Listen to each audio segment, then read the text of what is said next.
అందరికీ నమస్కారం. నాన్నగారు ముందు మా మాటలు సరిగా రావు. సినిమా రిలీజ్కి ముందు ఇంకా ఇంటర్వ్యూస్లో మాట్లాడుతూ వచ్చిన దానికి అందరికీ చాలా చాలా థ్యాంక్స్. అంతేనా? నాన్నగారు ముందు లేరు, వెనకాల ఉన్నారు, ఇప్పుడు మాట్లాడవచ్చు ప్లీజ్. నాకు ఈ స్క్రిప్ట్ డైమండ్ రత్నబాబు ఇవ్వడం నిజంగానే నేను లక్కున్నానని నమ్ముతున్నాను. ఇంత మంచి పెద్దవాళ్ళతో నేను యాక్ట్ చేయడం నిజంగానే లక్కున్నవాడని నమ్ముతున్నాను. నాకున్న తల్లిదండ్రుల్ని చూసి నేను లక్కున్నవాడని నమ్ముతున్నాను. ఒక అందమైన అమ్మాయిని పెళ్లి చేసుకున్నాను, అది లక్కున్నవాడిని అని నమ్ముతున్నాను.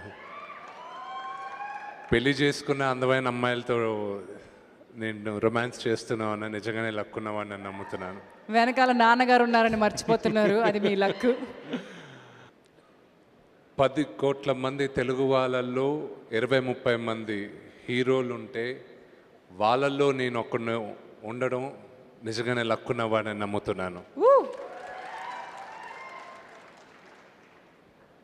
ఇంతమంది అభిమానులు నాకు ఉండడం నిజంగానే లక్కున్నవాడని నమ్ముతున్నాను.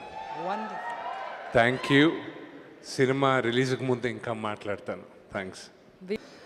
ఒక హీరో దాదాపు 14-15 సంవత్సరాలు హీరోగా ఇండస్ట్రీలో నిలబడ్డం అన్నది ఓన్లీ లక్ వల్ల అయ్యే పని కాదు, హార్డ్ వర్క్. నేను మా విష్ణుబాబుతో 2 సినిమాలు చేశాను. తన కామెడీ టైమింగ్ కానీ తన హార్డ్ వర్క్ కానీ నాకు బాగా తెలుసు. So all the best.